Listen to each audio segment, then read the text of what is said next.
Karo itu adalah menyulam bahasa Gorontalo. Menyulam bahasa Gorontalo, sehingga kainnya disebut kain karao gitu kan. Ya, judulnya Presiden Sumringah diberi kain karao gitu. Dan foto saya gitu di situ. Naik itu brandingnya di situ. Kan saya punya impian untuk membangun karir dan lain-lain. Tapi ternyata ya itu tadi, muaranya kita ikut apa maunya orang tua ridho, Allah ridho, dimudahkan semua tuh. Dan malah bisnis ini yang bikin saya, alhamdulillah Kang, bisa keliling dunia.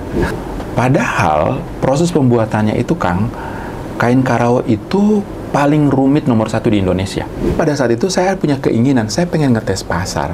Ketika mereka sabar menantikan karya saya, mereka pasti akan kembali ke saya kok. Karena ya saya nggak yakin saya bakal berada di bisnis ini gitu kan. Saya baru buka toko itu 8 bulan kemudian. Itu pun tokonya di ruang tamu rumah saya. Dan di ruang tamu rumah saya itu, disitulah saya keliling dunia.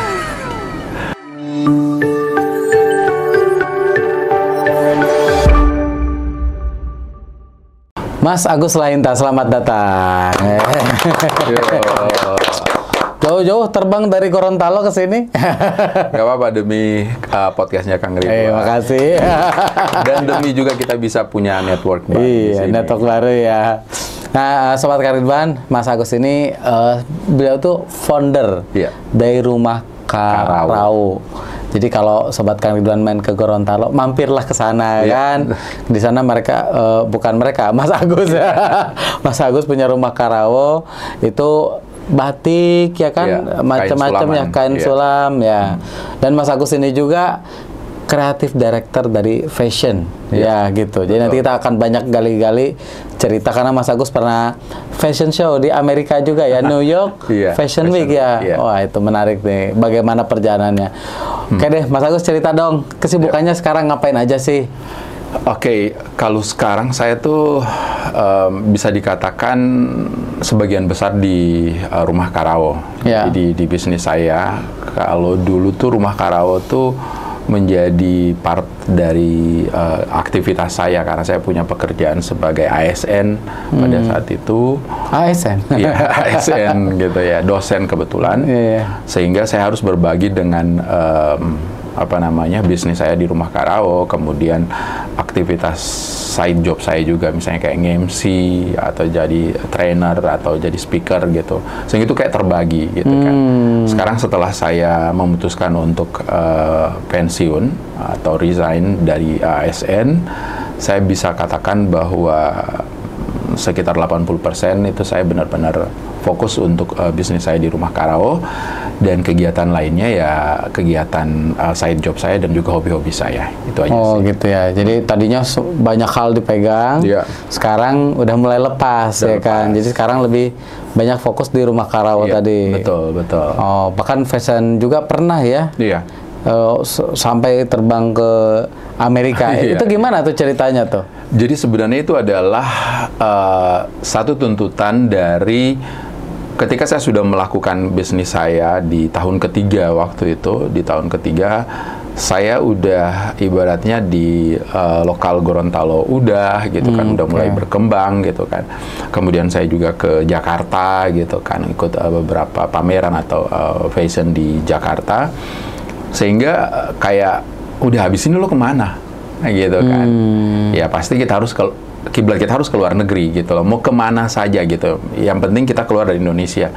Nah kebetulan pada saat itu saya dapat sponsor yang meminta saya itu untuk lebih tinggi lagi gitu loh.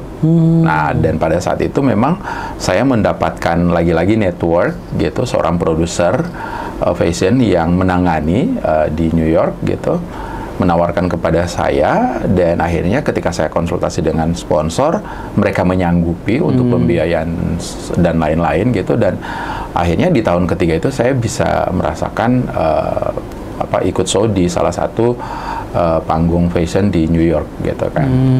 Di tahun ketiga? Di tahun ketiga. Dari bisnis Rumah Karao gitu. Sehingga bisa dikatakan pada saat itu mau ditanyakan apakah saya siap apa enggak, saya nggak siap sebenarnya gitu. Wong baru 3 tahun ibaratnya tuh baru meletak, dan saya tuh baru dari daerah, baru sekali ke Jakarta, terus tiba-tiba dapat peluang itu. Baru sekali fashion show di Jakarta, baru sekali, terus langsung ke Amerika gitu? Langsung ke Amerika. Kebetulan pada saat itu, habis saya fashion show di Jakarta, di Indonesia Fashion Week, pada saat itu, saya dapat tawaran gitu kan. Saya bilang, ini nggak salah nawarin saya gitu kan. Ketika saya dapat tawaran seperti itu, sponsor juga menyanggupi apapun, malah mereka tuh challenge saya gitu kan. Saya mau kemana gitu loh. Saya bilang, ini saya punya nih, mau nggak biayain saya ke Amerika? Dan ternyata mau. Ya udah, jadi ketika sponsor mau, kesempatan ada, nggak ada alasan bagi saya untuk nolak dong. Iya kan. Akhirnya udah saya pergi gitu kan. Saya pergi, tapi ternyata di tahun ketiga saya ke Amerika itu, disitulah benar-benar lompatan yang sangat tinggi dari bisnis yang saya yang saya jalani. Jadi banyak hal gitu kalau bisa saya jabarkan. Yang pertama, ketika saya kembali, minat terhadap kain karao atau kain karao itu yang tadinya orang mikir ini kain apaan sih gitu kan, atau orang malas make gitu dan lain-lain, tiba-tiba tuh awareness-nya itu naik banget. Iya kan, keinginannya tuh pokoknya saya harus punya. Oh, gara-gara udah ke Amerika? Karena ada momen juga waktu saya ke Amerika gitu, saya bukan hanya fashion show aja gitu loh. Jadi saya mencoba bagaimana saya harus ada pemotretan di sana. Harus ada pemotretan, dan itulah ya seperti saya kan dari nggak dikenal kan ini. Iya. Kan nggak dikenal. Jadi saya harus ada pemotretan, dan pemotretan saya di sini saya harus nyari model yang the real bule. Maksudnya the real bule itu, saya nggak mau, saya nggak mau negro, mohon maaf gitu ya. Tapi dia tuh harus bule. Karena saya tuh ibaratnya tuh produk saya tuh harus dipakaikan di ya bule gitu loh. Sehingga dia akan melekat bahwa ini bule ini udah make nih. Otomatis kan brandingnya itu naik gitu. Naik gitu. Dan itu saya usahakan di tengah waktu saya nggak banyak. Saya nemu model, dan modelnya pun saya nemunya itu lucu banget gitu ya. Jadi ini udah di Amerika nih ceritanya. Oke. Jadi di tengah waktu saya yang sangat sempit, saya tuh kucing-kucingan untuk nyari model lewat personal gitu, bukan lewat agen. Oh, jadi ketemu di jalan misalnya, bukan? Iya, maksudnya di jalan atau di pagelaran itu, tapi saya tuh kucing-kucingan gitu loh. Langsung, how are you? Do you have a free time? I want using you as my model. Do you want? Jadi langsung nodong gitu. Jadi nggak lewat agen. Kalau lewat agen kan bayarnya mahal. Sampai $300 gitu. Kalau personal sekali? Iya, 1 jam. $300 itu 1 jam. Kalau lewat agen. Iya. Kalau personal bisa $100. Oh, jauh gitu, amat kan? ya? Iya, jauh amat. Dan itu pun kong kali ngomong. Dan waktu itu saya bilang, saya hanya mungkin 3 jam kali. Lu mau nggak gitu kan? Tapi kamu aja gitu. $100 ya? Oke. Dan akhirnya dia itu hampir 4 jam gitu. Tapi dia cuma mau dibayar 3 jam. Untung dong saya. Iya, gitu kan? lebih dikit. Tapi itu bener-bener saya tuh sendiri gitu loh ke Amerika dengan koper yang banyak gitu. Jadi waktu pemotretan itu di jalanan, di jalanan itu saya geret 2 koper gede, yang satu isinya sendiri ini? Sendiri, dan fotografer. Iya kan. Dan si modelnya itu pokoknya ganti baju, ya udah kamu ke situ aja ganti baju gitu kan.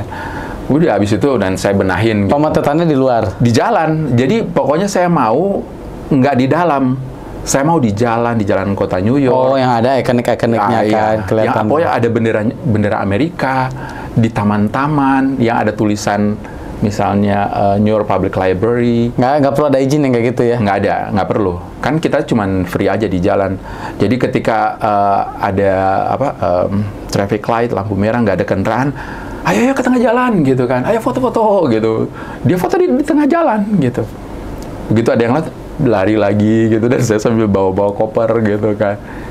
Nah, itulah yang ketika saya mendapatkan foto itu jadi ikonik banget, dan itu yang saya gunakan. Nah, begitu saya balik dari Amerika, Kang, penjualan saya itu naik 250%. Wih, mantap. Orang-orang yang produk saya itu kan identik dengan orang berduit, orang baru itu kan orang yang sudah mapan gitu ya, atau minimal dia pasti udah tua lah dan lain-lain gitu kan. Anak muda mau. Oke, ini kan tanda petik sejenis batik kan. Anak muda tuh agak males ya. Males gitu kan. Anak muda mau. Karena mereka melihat, gila bule aja udah make, kita harus make gitu. Terus bisnis sejenis itu bermunculan. Iya kan? Karena mereka melihat, wah ini keren banget nih, kita harus ikut juga gitu. Maksudnya batik-batik. Iya, orang yang pengen bisnis kayak punya saya tuh muncul di gitu Gorontalo. Di Gorontalo gitu kan. Jadi kayak kalau orang lihat itu kompetitor dan lain-lain, bagi saya it's okay lah ya, nggak apa-apa gitu kan. Karena kalau saya melihatnya dari sisi seperti ini Kang, dengan bermunculan itu saya bilang bahwa saya nggak mungkin garap semuanya ketika minatnya ini naik. Maka ketika kalian muncul, kalian tuh akan menggarap pasar yang tidak bisa saya tampung. Dan saya pada saat itu ketika menjamur orang pengen pakai produk ini, saya nambah pekerja itu saya nggak mau. Iya, karena saya tetap mempertahankan kualitas saya dengan seperti ini. Jadi itu benar-benar saya jaga. Oh, maksudnya nggak nambah karyawan? Nggak nambah. Berarti kapasitas produksi terbatas? Terbatas, tapi harga jualnya saya tinggi. Oh, jadi waiting list berarti orang jadinya? Iya, pada saat itu ada. Dan sampai sekarang aja gitu. Jadi di kita itu kalau ada yang pengen request gitu, mereka harus bersabar 1 bulan untuk mendapatkan koleksi-koleksi itu. Iya kan? Kalau pengen cepat, stok yang ada, atau ya mungkin ya kalau kayak misalnya ada pelanggan-pelanggan saya yang privilege-nya tinggi banget, mereka bisa mendapatkan itu mungkin 1 minggu lah. Tapi bisa diupayakan lah ya. Bisa diupayakan. Tapi ya untuk hal yang seperti itu yang saya mau, kalau yang saya nggak mau gitu, karena pekerjaan saya ini handmade. 100% handmade. Jadi saya nggak mau nge-push pengrajin saya untuk untuk bikin mereka lebih susah gitu kan, nggak. Jadi itu yang saya lakukan gitu. Oke, ini menarik ya. Ini kan awalnya si bisnis ini kan baru 3 tahun. Iya. Dan bisa dibilang ya mungkin di sana penjualan boleh dibilang biasa aja dulu awalnya ya. Iya, awal. Nah, Mas Agus sih berpikir gimana caranya nama gue dikenal kan gitu ya. Iya. Di antaranya ke Jakarta lah pergi, di Gorontalo kan ceritanya kan. Benar. Terus ketika ada penawaran ke Amerika itu dikejar gitu. Ini kan kita dari sudut pandang founder nih. Iya. Kita kalau ngomongin bisnis gimana caranya nih supaya dikenal. Berarti kan strateginya saat itu mengikuti pamer fashion show ya. Pameran juga. Curi-curi waktu juga untuk tadi ya, modeling, pemotretan dan sebagainya. Oh, nah itu kan orang Gorontalo kan nggak tahu. Marketingnya gimana tuh biar mereka tahu sehingga mereka mau pakai? Saya memang jujur pada saat awal-awal itu saya memanfaatkan sosial media. Ya, saya memang pada saat itu kan profesi saya pada saat itu kan penyiar radio, penyiar TV, MC, dan ada hal yang unik gitu yang saya lakukan ketika saya nge-branding produk saya di aktivitas saya itu. Saya nggak bilang bahwa itu adalah produk saya. Jadi saya hiding. Saya bilang begini, terima kasih ya Rumah Karau sudah sponsorin saya. Akhirnya kan mereka penasaran. Emang yang punya siapa? Itu siapa yang punya? Ada gitu kan. Padahal gue. Gitu kan. Nah, tapi saya tuh pengen ketika saya muncul mereka tuh melihat itu gitu kan, sesuatu yang ini siapa yang punya. Akhirnya kan curiosity, rasa ingin tahu itu kan muncul gitu, muncul. Tapi saya hanya bertahan 6 bulan untuk bersembunyi di balik itu. Karena abis itu mereka bilang, "Oh, ada yang punya gitu." Ada yang pengen datang, pengen lihat koleksinya dan lain-lain. Akhirnya saya terbuka bahwa ini punya saya. Nah, ini yang tadinya cuma pasrah jadi pasrah gitu kan. Karena ada alasan juga kenapa saya tidak mau muncul, Kang. Pada saat itu saya punya 5 profesi, yang 5 itu melekat dengan nama saya. Saya nggak mau menjadi profesi yang ke-6, kemudian orang-orang tuh akan bingung. Karena waktu itu ada pertanyaan, kamu tuh pengen dikenal sebagai apa? Iya kan? Dan saya punya banyak teman-teman yang berada di bidang ini.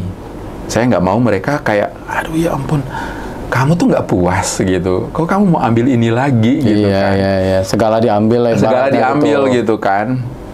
Tapi akhirnya saya katakan bahwa teman-teman saya itu mereka tidak mampu menggarap profesi mereka dengan sesuatu yang lebih modern gitu ya, kayak sekarang gitu kan. Jadi mereka itu masih konvensional dalam arti mereka bikin baju, orang dibayar itu hanya keringatnya aja, misalnya jasanya aja gitu. Ya, nggak ada value tambahan. Nggak ada value. Kalau punya saya bikin baju sama, tapi punya saya ada added value. Added value itu di situ masuk branding, masuk marketing, masuk yang harganya jadi melambung gitu kan, karena ada nama saya di situ gitu. Betul. Itu yang saya lakukan dan itu yang akhirnya terjadi sekarang gitu loh. Dan ini kita ngomong tadi di belakangnya, sampai gubernur juga pakai. Kalau kan tuh nguatin branding juga. Iya. Nah, ini mungkin orang-orang nggak tahu gitu. Ada strategi saya, Kang, waktu pertama kali saya membangun bisnis saya itu. Ini tuh kayaknya susah orang percaya gitu ya. Jadi di tahun pertama saya membangun bisnis saya, orang yang beli produk saya itu bukan orang yang punya duit, Kang. Oke. Bukan orang yang punya duit. Konsumennya? Iya. Saya akan menolak orang yang punya duit beli produk saya. Tapi orang yang, lu siapa? Dia harus pejabat, dia harus orang punya kedudukan di masyarakat, entah dia tokoh masyarakat, entah dia apa gitu, orang terkenal. Influencer mungkin ya, sekarang. Iya. Orang yang seperti itu gitu kan. Sehingga orang nanya, loh kok bis gitu? Kan mau beli barang tuh pakai duit. Nah, pada saat itu, saya memang dari marketing itu saya nggak konvensional pasang iklan apa, saya nggak mau kayak gitu. Saya mau produk saya itu dimarketingkan, dibrandingkan, melekat di personal. Jadi ketika saya punya alasan, lu harus punya jabatan, lu harus punya kedudukan, lu harus orang terkenal. Ketika produk saya melekat di kamu, maka produk saya itu akan naik bersamaan dengan naiknya kamu gitu, orang yang make gitu. Ketika orang yang make ini makin tinggi, udah tinggi nih, produk saya kan ikutan naik gitu kan. Nah, di saat itulah saya turunkan standar saya bahwa di tahun kedua dan seterusnya orang yang beli produk saya adalah orang yang punya duit. Karena dia udah di atas. Iya, udah naik gitu kan. Sehingga ketika dia punya duit gitu kan, mau bagaimana caranya, entah dia ngumpulin duit gitu baru dia pengen beli produk saya, dia akan mendapatkan apa yang sudah di atas itu tadi. Itu adalah strategi yang saya lakukan di awal dan sekarang udah, pokoknya lu ada duit gitu. Mau kamu, mohon maaf, kamu ngumpulin duit berbulan-bulan untuk beli produk saya, terserah gitu loh. Tapi intinya kamu ada duit gitu. Bahkan saya bangun store saya itu, Kang, jualan produk-produk tradisional, tapi itu bangunannya itu modern banget dan eksklusif lah saya bikin kayak gitu. Lagi-lagi saya bilang bahwa saya hanya pengen ketika orang lewat depan store saya gitu, tanpa saya harus bilang, hei, jualan di dalam ini mahal. Tapi ketika mereka melihat bangunan saya, mereka tahu pasti mahal di dalam. Iya, betul. Sama, saya ngalamin. Iya kan? Saya nggak. Kalau dari tampilan depannya itu mahal, customer tuh yang masuk akan terseleksi sendiri. Iya, gitu kan. Dan itu strategi-strategi yang saya lakukan sehingga kadang gitu. Kalau sekarang itu saya udah nggak pernah tahu tuh harga-harga saya, karena kan saya punya tim gitu kan. Kadang saya bilang, ini lo kalian ngasih harga berapa? Kira nggak kemahalan. Ada kok yang beli, Pak. Oh ya udah silakan gitu, saya bilang gitu. Jalan. Ya, karena proses itu yang sudah dilakukan gitu kan. Dan saya udah nggak lagi misalnya kayak orang bilang, punya kamu itu tuh kayak mahal banget dan lain-lain. Saya akan bilang bahwa, ya mohon maaf, market saya tuh bukan kamu gitu loh. Iya kan? Tapi ketika misalnya ada teman-teman saya yang datang gitu kan, saya pengen banget punya kamu, pengen, ya udah nanti saya kasih harga khusus gitu. Paling kayak gitu. Jadi ketika mereka nanya ada harga apa nggak? Oh, nggak ada. Tapi kalau kamu pengen dapat harga khusus ada gitu. Tapi kalau saya mau nurunin nggak ada gitu. Karena ini kan saya udah rintis, udah naikin bangun, terus betul, kan nggak mungkin gitu. Jadi hal-hal itu yang saya lakukan sih. Ya, jadi bisa dibilang kan kita membangun ya, maksudnya membangun brand ini supaya di top lah, posisi top.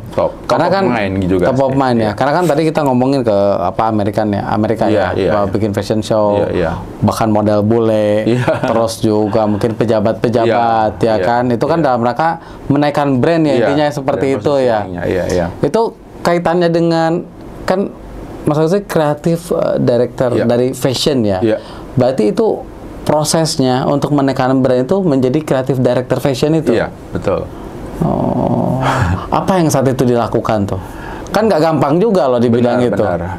Jadi memang kalau bisa dikatakan Kang ya, saya ingat banget momen yang nge-branding produk saya pertama kali itu Presiden Jokowi. Presiden. Iya. Digimanain?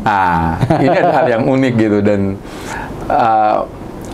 di saat yang bersamaan itu Bang Sandi, Pak Sandiaga Uno dan Presiden Jokowi gitu. Di saat yang bersamaan ada satu event di Gorontalo yang dihadiri oleh beliau-beliau ini gitu kan. Saya waktu itu MC. Ya, waktu itu di event itu saya MC gitu kan. Kalau kita nge-MC acara kenegaraan itu kan 1 minggu sebelumnya kita udah berhadapan dengan Pas Pampres, dengan protokoler dan lain-lain gitu. Kebetulan ada salah satu protokoler itu yang jadi kayaknya mereka harus intens ketemu dengan MC gitu loh. Harus di briefing, harus dikasih materi-materi MC dan lain-lain gitu. Nah, kedekatan itu terjalin dengan protokoler gitu kan.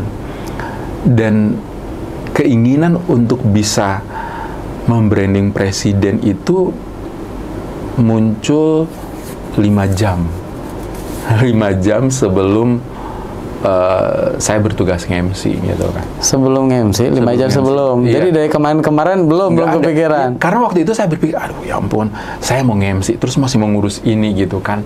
Dan ini bukan nge-MC sembarangan gitu kan. Ini pejabat paling tinggi di Indonesia kan. Dan pasti saya nggak akan ada waktu untuk ibaratnya ya ketemu presiden lah, nggak mungkin gitu kan. Walaupun saya nge-MC gitu kan. Tapi ternyata saya pada saat itu udah nyiapin baju untuk presiden gitu. Saya udah nyiapin baju. Mau baju itu dikasih itu nggak ada kepikiran gitu. Baju itu cuma dipajang. Kan waktu ada pameran tuh, di event itu ada pameran. Tapi emang udah didedikasikan kan untuk presiden? Iya gitu kan. Kan biasa kali gitu kan, kalau misalnya ada presiden itu pasti di salah satu stand itu kita itu akan nyiapin baju yang ini pasti Pak Presiden suka nih. Iya kan, biasa kayak gitu kan. Nah, saya nyiapin pada saat itu gitu, dipajang doang gitu kan. Niat awalnya gitu. Terus tiba-tiba pas setelah saya nge-MC, kan banyak tuh orang yang ngerubutin Pak Presiden gitu kan. Terus setelah itu saya WA tuh protokolernya. Saya tuh punya kemeja loh, saya pengen kasih sama Pak Presiden. Boleh nggak sih? Saya bilang, boleh, ntar saya kasih deh sama Pas Pampres. Enggak, saya pengen ngasih langsung, boleh nggak bantuin saya gitu kan. Oh, kamu mau? Oh iya, ayo, habis nge-MC kamu nggak usah ikut kerubutan sama itu, kamu langsung lewat belakang terus ketemu saya. Ketemu saya gitu kan. Ini karena ada upaya ini kan. Gitu kan, ketemu saya. Oke, siap. Begitu udah ketemu teman ini, terus langsung presiden itu kan langsung bilang, kan saya ngeliat tuh presiden tuh langsung dikerubutin masyarakat tuh. Iya kan, kerubutin masyarakat. Saya mau ke sana. Terus, kamu jangan pernah nyosor gitu di saat beliau lagi ketemu dengan warga atau masyarakat. Susah kamu masuk. Terus saya tunggu di mana? Kamu tunggu di mobil. Mobilnya presiden yang lagi diparkir maksudnya gitu. Di parkiran apa dalam mobil? Di parkiran. Kamu tunggu di situ. Karena rutenya ke sana. Karena begini, beliau itu akan muter begini, terus beliau ke mobil. Nah, kamu nunggu di mobil. Nanti saya akan bilang sama Pas Pampres, kamu mau ketemu gitu kan. Udah. Tapi begitu kamu ketemu, saya nggak akan ngantar. Kamu harus effort gitu kan. Kamu harus effort sendiri gitu. Udah oke. Sudah. Jadi saya tuh udah nyiapin. Nah, disinilah Kang yang saya katakan ada 3 hal yang mungkin ini bisa saya garis bawahi gitu kan. Satu yang harus kita miliki ketika kita ketemu dengan orang-orang besar seperti itu. Yang pertama adalah penampilan. Kemudian kemampuan public speaking, dan yang ketiga adalah rasa percaya diri. Gak gampang itu. Ketika ketiga ini salah satu nggak ada, itu nggak bakalan bisa. Ketemu orang presiden ya. Kang Ridwan tahu nggak? ini terjadi ketika saya selesai ketemu dengan presiden yang hanya 30 detik.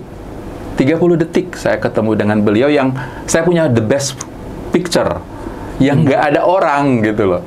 Karena setelah 30 detik banyak banget orang gitu kan. Begitu selesai itu saya ngeliat di belakang saya itu ada sekda yang pengen ketemu tapi juga tetap nggak bisa. Yang ada senior saya dosen yang juga pengen ketemu tetap nggak bisa. Saya dong gitu kan. Nah akhirnya saya menjabarkan kenapa saya bisa. Itu tadi penampilan saya habis kelar nge-MC. Nggak mungkin habis nge-MC saya penampilan saya biasa. Ya kan. Kemudian kemampuan public speaking. Nah udahlah. Saya udah tahu kamu hanya punya waktu 30 detik. Bagaimana di 30 detik ini kamu mampu menjabarkan keinginan kamu. Ya, itu tersampaikan gitu kan. Dan yang terakhir adalah percaya diri. Elevator speech ya kan. Ketika kamu punya penampilan yang oke, kemampuan public speaking, tapi kamu nggak pede, itu hilang. Dan saya bersyukur punya tiga-tiganya. Maka ketika presiden akan mungkin sekitar 2 meter menuju mobilnya beliau, saya maju. Dan begitu saya maju, saya langsung kasih baju dan saya ngomong gitu. Pak Presiden, kenalkan saya Agus Lahinta. Saya adalah UMKM yang masih baru di bidang fashion yang ada di Gorontalo. Dan saya memberikan baju yang saya buat 2,5 jam untuk Bapak. Mohon Bapak kenakan untuk Bapak besukan besok. Terima kasih. Dan itu banyak yang foto dan lain-lain. Begitu selesai beliau terima, beliau tersenyum. Mungkin beliau ngomong mungkin 10 detik dan lain-lain. Terima kasih. Saya sign out dong. Cukup. Bagi saya yang penting saya udah ngasih, saya udah ngomong, dapat foto dan lain-lain, udah gitu. Yang megang bajunya berarti tim protokolernya? Enggak, presiden. Langsung dipegang? Langsung, dan fotonya itu presiden gitu. Pas nyerahin? Iya. Yang motonya siapa? Nah, ini kebetulan ada beberapa teman dekat saya itu yang mereka tahu bahwa ini mahal gitu kan. Jadi mereka foto. Dan begitu selesai itu, saya udah nggak mikir, saya bahkan nggak pikir, nanti kamu cuma pengen ini. Nggak ada tuh kan. Nggak ada. Waktu mau foto itu pokoknya ngasihin aja. Nggak sempat inget moto. Nggak ada. Tiba-tiba begitu selesai itu langsung bilang, Pak Agus, ada fotonya sama saya. Langsung habis itu saya ke ini saya bilang bahwa saya tuh banyak dibantu oleh semesta. Iya kan. Kang Ridwan tahu gitu ya. Pada saat momen bersamaan itu si fotografer bilang, ada fotonya sama saya, ambil di kantor. Jadi malam itu habis ngemil saya mampir ke kantor. Seleksi foto, ini fotonya gitu. Kebetulan, ini juga yang saya bilang kebetulan, salah satu wartawan presiden itu adalah teman saya kan.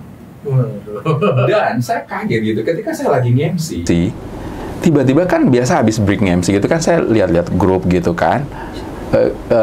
Jadi wartawan presiden ini, teman saya ini, kita tergabung di grup traveler. Saya pas ngeliat di grup, loh, kok ini foto saya? Kok lagi nge-MC, kok ada di grup ini? Terus saya bilang, lu lagi di Gorontalo? Iya, gue ikut sama presiden gitu kan. Ya sudah ini. Kita ngopi yuk malam gitu kan. Udah kelar nge-MC itu, dia setelah selesai bikin apa itu, kita ngopi. Terus saya ceritalah pengalaman saya ngasih ke presiden. Terus dia bilang gini, ada fotonya nggak? Ada. Nih, gue kasih gitu. Jadi sementara kita ngopi gitu, tiba-tiba notifikasi tuh banyak. Zaman itu masih Twitter. Banyak banget gitu. Apaan sih ini? Kok berita? Kok ada foto gue? Nah, teman saya ini kan wartawan Detik. Iya kan? Terus saya bilang, lo bikin gue berita? Iya, gue naikin berita lo malam ini gitu kan. Naik gitu. Jadi mungkin karena the power of friendship, jadi teman saya itu di dalam 24 jam beliau itu bikin saya itu 3 berita tentang saya dan fotonya foto saya. Jadi yang malam itu ketemu beliau, jadi beliau cerita kedatangan presiden gini. Berita tentang saya di paragraf terakhir. Besok pagi saya dapat 2 paragraf. Fotonya tetap foto saya. Di berita siang itu tentang saya. Cerita siapa? Iya, judulnya Presiden Sumringah diberi kain karawo gini. Dan foto saya gitu di situ.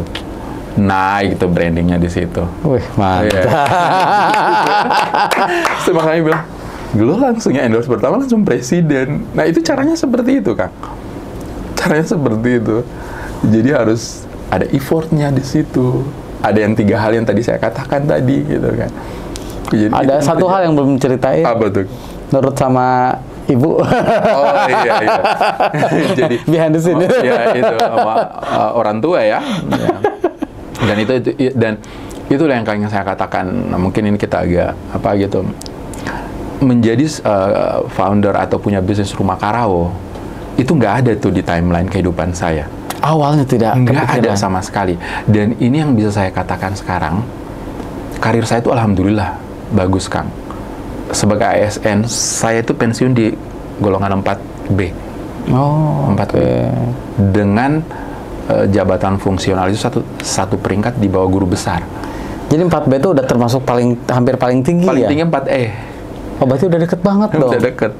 Dan udah pensiun dini? Iya, saya pensiun dini, gitu kan. Dan karir saya itu bagus. Saya beberapa kali pegang jabatan gitu kan, walaupun makin kesibukannya saya udah nolak gitu kan. Di bidang lain juga, di radio televisi juga lumayan gitu kan, di MC juga lumayan. Semua pekerjaan saya pekerjaan yang ibaratnya tuh banyak yang pengen gitu loh. Nah, itu semua ya itu tadi saya bilang bahwa saya orang yang sangat taat apa yang kata orang tua gitu kan. Jadi ya ketika orang tua minta saya balik kampung, saya balik. Walaupun saya awalnya tuh ngedumel, karena aduh ngapain saya hidup di sana gitu kan. Sedangkan saya punya impian untuk membangun karir dan lain-lain. Tapi ternyata ya itu tadi muaranya kita ikut apa maunya orang tua ridho, Allah ridho, dimudahkan semua tuh. Dan Allah kasih bonus saya dengan bisnis ini, dan malah bisnis ini yang bikin saya alhamdulillah Kang bisa keliling dunia. Mantap. Ini tentunya ketika ngomongin karaoke ya, perjalanannya kan nggak langsung jadi ya. Iya. Dulu sebelumnya pernah kerja juga mungkin. Perjalanannya gimana sih Mas Agus dulu? Saya tuh sebenarnya saya nggak bisa keluar nih karaoke nih. Ya. Keprihatinan sih sebenarnya Kang. Jadi keprihatinan saya itu, karaoke ini kan kain sulaman Gorontalo yang udah ada sejak tahun 1900-an. Oke. Iya, udah lama. Udah lama. Tapi sampai dengan tahun 2000 itu image karaoke itu biasa. Bahkan orang-orang tuh malas make. Orang pakai orang pinggiran. Sorry, artinya karaoke itu apa sih? Karaoke itu adalah menyulam bahasa Gorontalo. Menyulam bahasa Gorontalo, sehingga kainnya disebut kain karaoke gitu kan. Nah, karena image-image-nya yang di bawah dan lain-lain gitu, saya tuh ketika saya balik dulu itu kan saya suka traveling. Dan ketika saya traveling itu saya tuh suka budaya. Ketika saya traveling itu saya akan mengamati budaya setempat, dan lebih spesifik itu saya suka banget tuh beli kain. Saya beli kain di tempat-tempat yang saya datangi. Iya kan. Ketika saya berada di Gorontalo, saya ngelihat bahwa kain daerah saya ini kenapa dia tidak menjadi terkenal? Padahal proses pembuatannya itu Kang, kain karaoke itu paling rumit nomor 1 di Indonesia. Nomor satu? Nomor 1. Apa karena bedanya? Pernah itu dilombakan. Jadi seluruh kain se-Indonesia itu, jadi bikin nih. Dari yang tenun, batik, apa, dan semua. Dan karaoke itu juara 1. Paling lama? Dari paling lama, paling rumit. Juara 1 tuh paling lama, paling rumit? Paling rumit, gitu kan. Juara 1 tersulit. Karena untuk membuatnya itu kan digambar dulu di kertas modelnya, polanya, kemudian kainnya diiris, kemudian dicabutin, diikat, baru disulam. Sehingga prosesnya itu rumit banget. Ada gitu. Berapa tahap lah ya? Berapa tahap. Tapi yang saya heran, kok harga jualnya itu rendah? Oke. Iya kan, padahal tidak sebanding dengan proses pembuatannya. Nah, waktu saya masih jadi dosen gitu kan, saya sering melakukan pengabdian masyarakat ke pengrajin-pengrajin untuk marketing mereka, digital marketing dan lain-lain gitu kan. Terus saya melihat, ini Ibu bikinnya berapa lama? Itu bikinnya itu minimal 1 minggu Kang, bahkan sampai 3 bulan. Satu? Iya, satu kain gitu kan. Terus saya bilang, ini dijualnya berapa? Dibayarnya berapa gitu kan? Ada yang dibayar cuma 20.000, Waduh, saya tuh ngelihat pos-pembuatannya kayak gitu, bayarnya murah. Ini dijualnya berapa? Kan nggak mungkin bikin 20.000 dengan harga kain yang lebih dari 20.000, nggak mungkin. Pasti kain murah.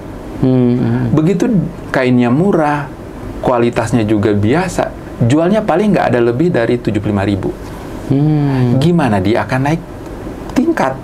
Iya kan? Belum lagi desainnya, nggak mungkin mereka akan mencurahkan perhatian mereka untuk mendesain yang bagus banget, yang ketika dia dijual paling nggak lebih dari 100-150 ribu. Iya kan? Jadi ini tuh saya amati tuh, oh ini nggak boleh nih. Dari prosesnya yang rumit, kita harus bikin dia dari bahan yang bagus. Bahan yang bagus, desain yang bagus, motif yang bagus, branding yang bagus. Itu part yang saya lakukan, Kang. Kolaborasi lah ya. Ketika pertama kali saya akhirnya membuat produk ini menjadi satu bisnis, yang saya lakukan itu pertama membranding diri saya, yang tadi saya ceritakan gitu. Membranding diri saya, bikin masyarakat penasaran dan lain-lain. Ketika mereka penasaran, mereka pengen dibuatin. Ketika mereka minta dibuatin, nggak langsung saya terima, Kang. Nggak langsung saya terima. Saya kasih ke teman saya. Oh, jadi ditolak ini mah? Ditolak. Bukan waiting list, bukan? No, ditolak. Awalnya itu saya nggak mau gitu. Oh, yang tadi di awal tuh ditolak-tolakin itu? Ditolak gitu kan. Saya kasih ke teman saya gitu. Maksudnya ditolak tuh karena memang nggak nerima orderan sama sekali, atau memang udah overload? No. Waktu itu saya memang belum kepikiran berada di bisnis ini. Oh, itu udah jalan kan bisnisnya? Apa belum? Belum. Itu masih belum gitu. Tapi pada saat itu saya punya keinginan, saya pengen ngetes pasar. Ketika mereka sabar menantikan karya saya, mereka pasti akan kembali ke saya kok. Oh, jadi marketing branding dulu, ya kan? Sebelum jualan. Iya. Jadi produknya belum ada. Belum ada. Ada tapi capek pakai sendiri. Iya, belum untuk dijual ke pasar. Belum jual. Jadi saya kasih mereka ke teman-teman saya yang the real designer itu tadi. Ada beberapa orang yang tetap ke sana, tapi akhirnya kembali ke saya. Iya kan? Sampai akhirnya satu waktu ada orang yang saya nggak bisa nolak karena orang berpengaruh, punya duit, punya posisi dan lain-lain gitu. Dan saya bilang, oh ini kalau saya jual sama dia nih, dia pasti nggak akan nolak nih harga saya gitu kan. Ketika saya terima itu, saya langsung bilang bahwa kasih saya waktu karena saya akan membuat ini dengan matang. Ada brandnya, ada packagingnya bagus dan lain-lain dan lain-lain. Jadi saya nggak mau cuman kayak jualan. Ini udah jadi, beliin tas plastik, masukin, antar gitu. Saya nggak mau kayak gitu. Jadi udah the real lu bisnis modern gitu. Bikin lux lah gitu ya, ketika diserahkan gitu sama orang. Jadi ketika saya serahkan, Kang, harga saya ingat banget pada saat itu 4 kali lipat dari harga yang ada. Dan apa tanggapan orang itu pada saat saya kasih gitu? Saya kasih pesanannya. Dia nggak bilang, gila mahal banget. Tapi dia cuma bilang begini, begitu. Wow, ini Karao, kok beda? Berapa harganya? Ini, mah bayar. Nggak ada itu dibilang, gila mahal banget. Enggak, nego enggak. Karena itu tadi, saya udah perhatikan, saya udah siapin dan lain-lain. Ya, dari bahan yang bagus, sama proses bagus, brand strategi yang saya lakukan itu tadi gitu. So, ini setelah atau sebelum yang sama Jokowi itu? Sebelum. Oh, ini sebelum dulu ya. Itu adalah awal pertama kali saya keluarin produk, dan setelah itu saya ketika ngelayanin ini, saya juga starting bukan langsung, ini oke nih, oh udah lu bikin banyak, enggak. Saya bikin 10. Terbatas. Tapi udah buka toko berarti? Oh enggak, online. Karena ya saya nggak yakin saya bakal berada di bisnis ini gitu kan. Saya baru buka toko itu 8 bulan kemudian. Itu pun tokonya di ruang tamu rumah saya. Di ruang tamu rumah saya izin sama bapak saya waktu itu. Karena saya punya 2 ruang tamu gitu. Ruang tamu satu nggak kepake gitu. Saya bilang, lagi-lagi kenapa di rumah gitu? Karena, aduh gila, kalau saya nyewa ruko misalnya, saya nggak yakin nih bakalan long lasting nih. Jadi saya mulai aja dari hal-hal yang ibaratnya kalau misalnya saya rugi sekalipun, udah deh nggak apa-apa deh, Lu belum ngeluarin uang lebih besar gitu kan. Tapi ternyata dari ruang tamu rumah saya itu, saya bertahan di situ 6 tahun. Dan di ruang tamu rumah saya itu, disitulah saya keliling dunia. Oh, yang ke New York itu? Iya, dari situ gitu kan. Saya ikut pameran internasional, saya kemana-kemana dari ruang tamu rumah itu. Ya itulah, bisnis itu kadang dimulai dari tempat sederhana. Iya, gitu. Kadang dimulai dari yang ada dulu. Dari yang ada. Dan jadi waktu itu saya nggak ngoyo untuk bangun atau nyewa ruko gitu kan. Jadi bilang, ya saya punyanya ini kok, ya udah bikin ini aja. Atau saya bisanya bikin 10 baju, ya udah bikin 10 baju aja. Saya nggak apa. Jadi ketika 10 baju, dan ada yang unik gitu waktu saya bikin 10 baju itu, Kang. Jadi saya bikin 10 baju itu ukurannya itu M. Semuanya. Karena pada saat itu ukuran saya M. Buat sendiri maksudnya? Iya, artinya gini. Kalau nggak laku buat Kalau nggak sendiri. laku saya punya itu kan. Ya artinya gitu. Kan ngapain kok M semua? Iya, ini kan bisnis baru. Iya kalau laku. Kalau nggak laku, ya minimal saya nggak rugi gitu loh. Minimal saya punya 10 baju baru. Tapi ternyata itu terjual, Kang. Dari situ saya bilang, wow. Nah, ada yang potret biasa orang-orang di tempat saya gitu kan. Ketika dia memulai bisnis dan dia untung gitu kan di awal, dia akan hubungin teman-temannya gitu kan. Gue untung nih, yuk kita makan-makan atau apa. Oh, kalau saya itu menunda kesenangan untuk untuk yang berikutnya gitu. Untuk yang lebih besar. Untuk lebih besar gitu kan. Dan itu saya lakukan. Jadi untungnya digulung gitu. Dan akhirnya saya nggak nyadar, loh udah segini gitu. Saya udah punya butik di rumah gitu. Dan mungkin dari tadinya yang dari 10 itu jadi 20, jadi 40, terus gitu. aja nggak diambil untungnya. Nggak ada gitu kan. Gaya hidup nggak berubah. Nggak ada gitu kan. Kalaupun ada sedikit banget lah mungkin gitu ya. Nggak juga? Nggak apa. Karena waktu itu saya punya mobil gitu kan. Saya punya mobil yang habis saya buat operation lah sehari-hari. Operasional. Tapi itu mobil karena waktu profesi saya sebagai dosen dan MC gitu kan. Ketika dia udah, ada yang menarik juga, Kang. Ketika saya akhirnya bangun store saya punya store 3 lantai gitu kan. Itu tuh uang yang saya kumpulin di saat musim corona. Nah, itu gimana itu? Kan nggak ada yang bepergian juga. Nggak ada yang beli baju juga gitu. Tapi ini mungkin out of the istilahnya, saya yakin itu adalah jalan-jalan Tuhan. Saya yakin banget gitu. Jadi di saat tahun 2020 itu musim corona, saya benar-benar nggak ada istilahnya. Saya udah punya niat di awal 2020 untuk menyimpan ngumpulin duit dan membangun gitu kan. 2 bulan pertama saya mampu gitu, Januari Februari. Bulan Maret ketika corona saya nggak bisa nyimpan duit, untuk bertahan aja agak susah gitu kan. Tapi ternyata di 5 bulan itu Tuhan membuat saya untuk bisa cooling down, tarik ke belakang, dan ketika masuk ke awal bulan Agustus mulai lagi, dan saya bisa ngumpulin duit sampai bulan Desember. Dan di 2020 saya terkumpul uang untuk pembangunan di bulan Januari. Mantap. Jadi semuanya tuh bisa istilahnya ya, bisa berkembang, dan waktu itu tidak ada bantuan dari perbankan dan lain-lain gitu kan. Ngebangun sendiri gitu kan. Keren nih. Saya saking kerennya ceritanya sampai lupa nawarin makannya. Oke, aman. Saya dari tadi kantengan. Boleh icip-icip dulu sekalian, icip-icip rotinya, Mas Agus. Ini produknya kita nih. Wow. Senang yang mana nih? Kayak ini saya. Oke, boleh. Sambil ngobrol-ngobrol sampai kantengan dari tadi nih, ceritanya keren ya. Artinya Mas Agus ini kan bangun branding itu sekarang lebih ke value-nya kan. Iya. Karena kalau ngelihat proses yang rumit, yang lama, kalau nggak diimbangi dengan value atau bahan yang bagus kan sayang juga kan. Iya. Jadi kesannya jadi murah, udah modalnya mahal kan karena bikinnya lama. Betul. Tapi bahannya jelek juga, sayang juga kan gitu ya. Itu strateginya keren ya, bisa sampai momentumnya pas ya, sampai Pak Jokowi gitu. Tapi saya banyak sekali, Kang, dihadapkan dengan kondisi-kondisi yang kalau kata orang itu wajar kamu bisa seperti ini gitu ya.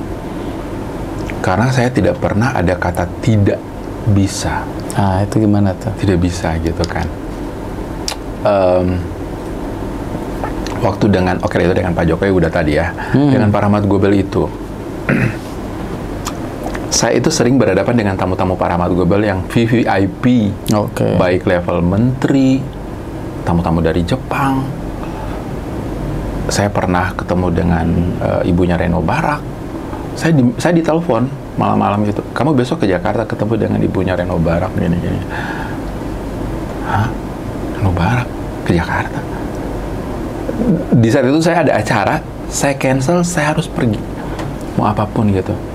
Atau besok saya ada tamu nih ke Gorontalo, kamu harus layani gini, siapin ini. Siap. Mau malam itu berapa jam saya harus effort untuk nyiapin, pokoknya harus. Besok saya ada Pak Menteri, kamu siapin ini. Siap dengan segala yang tampil. Siap aja dulu. Siap. Gitu. Nanti cari cara gitu ya. Saya selalu ini mungkin apa ya? Saya selalu yakin dan percaya gitu. Saya tuh orangnya, Kang, ketika saya mentok, kan Tuhan itu ngajarin kita, lu usaha aja dulu. Giliran berikutnya itu giliran Tuhan yang akan menyelesaikan. Jadi saya itu sering berhadapan dengan hal-hal seperti itu gitu. Saya pernah diminta Pak Rahmat Gobel untuk bikin baju untuk host Panasonic Global Award. Iya. Yang kalau kerjanya kayak seperti saya katakan tadi bisa 3 bulan dan lain. Itu cuma 1 bulan, Kang. Ngerjainnya. Dan saya waktu ditelepon saya bilang siap. Padahal saya di Gorontalo, ini di Jakarta harus ketemu artisnya, harus atur waktunya untuk ngukur, untuk fitting dan lain-lain. Saya nyiapin bahan, saya harus terbang. Itu kalau orang lain, gue dapat duit berapa di sini, gue dapat apa-apa ini, gue gimana waktunya, caranya. Pokoknya saya siap aja gitu. Sampai beberapa jam sebelum harus siap di tim wardrobe RCTI, itu bajunya udah siap. Udah siap, Kang. Udah di laundry, udah di fitting 2 kali, udah apa gitu kan. Walaupun ada tim saya yang kerjain gitu. Yang penting siap. Iya kan. Jadi disitulah saya banyak belajar bahwa apa yang terjadi sama saya ini karena saya tidak nunggu saya mampu. Saya tidak nunggu saya bisa. Pokoknya ketika ada kesempatan itu, saya yakin Tuhan yang ngasih kesempatan itu ke kita. Ketika kita memampukan diri kita, tapi ternyata diri kita nggak mampu, Tuhan yang akan melengkapi itu. Dan itu yang sering terjadi sama saya. Saya pernah dapat pesanan dari, kalau Pak Rahmat Gobel kan pesanannya kan banyak banget gitu kan. Ketika orang lain udah menolak, datang ke saya dengan waktu yang mepet, dan saya bilang, siap. Iya kan? Walaupun pernah beliau bikin acara di Gorontalo gitu, Kang, yang nikahan gitu kan, orang berduit itu kan pokoknya nggak mau tahu gitu kan, pokoknya harus bisa. Dan saya menyanggupi semua itu, pekerjaan itu dengan segala tetek bengeknya dan lain-lain. Dan pada saat bersamaan saya juga nge-MC gitu loh. Apa saya bilang? Udah, Agus pasti bisa tuh. Dan siap aja gitu kan. Dan tiba-tiba begitu melihat semua jadi gitu, saya bilang, kok bisa ya? Padahal otak saya tuh udah mau pecah, Kang. Mau saking ini, apa stresnya tinggi ya? Stres tinggi. Terus saya harus nge-MC pula.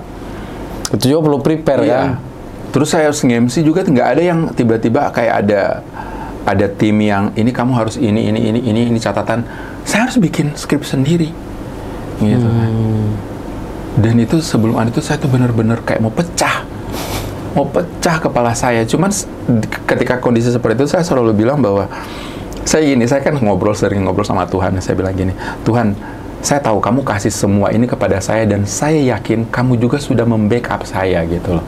Dengan apapun itu. Maka semuanya tuh lancar. Mengalir aja ya. Ketika saya cerita ke orang, kayak misalnya saya cerita sama Kang Ridwan sekarang gitu, gila ini saya nggak mampu loh. Ya iya, nggak ada yang mampu, saya juga nggak mampu. Tapi Tuhan memampukan saya. Dan memberikan jalan. Gitu. Di sambil kitanya berusaha berusaha gitu kan. Kan ketika ngomongin siap itu kan sebetulnya saat itu belum bisa ngukur bisa atau enggak. Tapi kalau kita berusaha sepertinya bisa, mungkin gitu kali ya. Tapi sambil berikhtiar, kita lakukan apa yang bisa kita lakukan. prosesnya dilancarkan mungkin ya. Dilancarkan. Dan saya itu mungkin saya sering sekali mengatakan sama orang-orang bahwa saya nggak lebih hebat dari kalian. Hanya saya lebih duluan mengalami hal-hal yang belum kalian alami gitu kan. Dan saya bersyukur itu ketika saya menjalani proses ini, saya tuh nggak dimudahkan, Kang. Dan saya mensyukuri itu. Karena saya yakin di endingnya pasti bagus. Tuhan tuh nggak bakalan ngasih lu susah-susah terus, gitu. Pasti endingnya bagus. Dan proses perjalanan kehidupan saya baik di bisnis dan lain-lain itu, saya lebih suka banyak kegagalan gitu. Walaupun kalau dipresentasikan, Kang ya, mungkin kegagalan saya cuma 40%. Tapi saya mau 40% itu besar sekali. Sehingga saya itu banyak banget ditempa oleh kondisi-kondisi itu yang akhirnya ya udah ternyata kayak gini ya gitu kan. Sebenarnya kan dari kegagalan atau kesalahan itu kan kita jadi tumbuh kan. Betul. Kalau kita mindsetnya berpikirnya growth mindset ya, bahwa apapun yang kita lakukan selalu ada solusi kan, berpikirnya seperti itu. Betul. Dan itu yang dipegang sama Mas Agus ya. Artinya ketika ada orderan seperti itu dikerjakan sehingga lama-kelamaan kan brandnya makin kuat di mata dalam tanda petik pejabat dan orang terkenal kan. Betul. Sehingga value-nya makin tinggi. Makanya saya tuh kayak istilahnya, kalau sekarang tuh saya udah nggak terlalu ngoyo banget gitu loh. Bahkan ada yang unik nih, orang-orang kan saya sekarang udah jarang banget tuh posting dan lain-lain gitu kan. Tapi orang-orang berpikir, wah bisnisnya lagi seret nih, dia lagi bangkrut nih, apa dan lain-lain. Saya tuh diem aja gitu. Cuman ada teman saya bilang, lu kate dia kan, saya kan hobi tadi bilang, saya kan hobi ikut maraton di luar negeri. Kamu pikir dia ikut maraton di luar negeri itu pakai daun? Itu pakai duit. Dan duitnya dari mana? Ya dari bisnisnya dia gitu loh. Jadi kadang orang-orang berpikir, harus posting dan lain. Saya bilang, model-model seperti itu saya udah dulu. Kalau sekarang mah mau siapapun yang pakai gitu ya udah pakai aja, nggak butuh lo posting gitu. Kalau dulu kan memang ya itu kan bagian dari branding gitu kan. Jadi saya udah nggak main di level itulah istilahnya. Kan secara sistem juga jalan, udah jalan juga. Udah jalan gitu. Sekarang karena tantangan situ udah beres, lagi mikirin yang lain gitu. Saya mikirin yang lain lebih. Saya mikirin kerjaan lain atau aktivitas fokus yang lain. Seru sekali nih Mas Agus obrolannya. Mas Agus minta tips dong buat sobat Kang Ridwan nih, biar mereka bisa tumbuh dan sukses. Sebenarnya ini lebih dari pengalaman saya sih ya Kang ya, bahwa pertama kali itu bagaimana mereka tuh mampu bermimpi sih. Jadi saya bisa katakan apa yang terjadi sama saya sekarang itu adalah hasil dari impian saya. Tapi ketika kita bermimpi, kita harus tahu bahwa impian kita ini terukur. Kan? Terukur. Ketika dia terukur dan artinya dia terukur itu bisa panjang banget, bisa pendek gitu ya. Nah, saya tuh memang dia terukur tapi panjang banget, Kang. Nah, di panjang itu saya bikin dia time bound gitu loh. Jadi saya bagi. Nah, impian saya itu sebenarnya saking panjangnya saya bagi dalam 3 bagian. Jadi pertama bagaimana saya branding lokal, kemudian branding internasional, kemudian sekarang saya menikmati proses itu. Dan itu yang saya lakukan sekarang. Saya sudah berada pada tahap ini. Kemudian hal juga yang saya lakukan gitu, dan ini mungkin ini membawa dampak apa yang saya lakukan sekarang gitu kan. Saya suka sekali membina teman-teman saya gitu kan. Mungkin ada orang berpikir ketika saya membina, saya akan menutup saya membesarkan yang ini atau membina yang ini, saya akan menutup rezeki saya misalnya. Tapi bagi saya enggak gitu. Ketika saya buka ilmu-ilmu saya buka ini tuh ngalir gitu kan. Dan sejatinya kan seperti itu kan, Nah, itu yang saya lakukan sekarang gitu kan. Saya lebih mendorong teman-teman saya untuk mendapatkan sponsor yang pernah saya dapatkan kemarin gitu. Dan ketika mereka berkembang dan besar, saya tidak lagi bersama mereka, tapi saya bisa survive dengan kaki saya sendiri. Bagi saya itu udah alhamdulillah. Itu adalah bagian dari rezeki yang diberikan kepada saya lewat saya mempermudah mereka. Jadi bersinergi itu juga penting, dan itu yang sering saya lakukan gitu kan. Sinergi tidak harus ketemu dengan mereka langsung, tapi dengan cara berbicara, dengan memberikan masukan-masukan, itu yang saya lakukan. Dan yang terakhir yang saya selalu lakukan itu, Kang, saya selalu berprasangka baik sama Tuhan, apapun itu, ya kan. Jadi ya apapun yang terjadi sama saya, bahkan ketika Tuhan memberikan saya kemudahan yang begitu besar, saya bilang, Tuhan kayaknya terlalu senang-senang nih, gitu kan. Kasih yang agak susah-susah dikit dong, gitu kan. Karena saya selalu menyenangi kehidupan yang balance, gitu kan. Ketika terlalu senang, saya pasti akan bermohon untuk susah. Iya. Karena biar kita terdorong lagi, semangat gitu kan. lagi. Iya, karena ketika susah saya tidak sedih, karena endingnya saya pasti senang, gitu kan. Malah kalau terlalu senang, saya bermohon untuk susah, gitu kan.